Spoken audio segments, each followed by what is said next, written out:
నేను గతంలో కూడా బంగారం వెండి విషయంలో మన ఛానల్లో ఒక 2-3 వీడియోలు చేశాను. కొన్నాళ్ళ పాటు బంగారం వెండి కొనకపోవటం మంచిది, రేట్లు తగ్గుతున్నాయి అని చెప్పాను.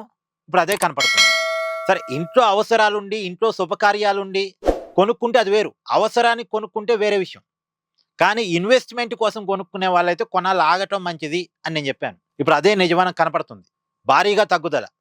వెండి ఇప్పుడు 2,44,000 45,000 కాడ ఉంది. తర్వాత బంగారం, అంటే వెండి ఒకప్పుడు 4 లక్షలు పోయింది అనుకున్నారు, అది ఇప్పుడు 2,45,000 కాడ ఉంది. తర్వాత బంగారం 2 లక్షలకి వెళ్ళిద్ది అనుకున్నారు రేటు, కానీ ఇప్పుడు 24 క్యారెట్స్ బంగారం ఏమో 1,43,000 నుంచి 1,47,000 మధ్యలో ఉంది. అంటే ఏరియాని బట్టి కొద్దిగా అటు ఇటుగా ప్రైస్.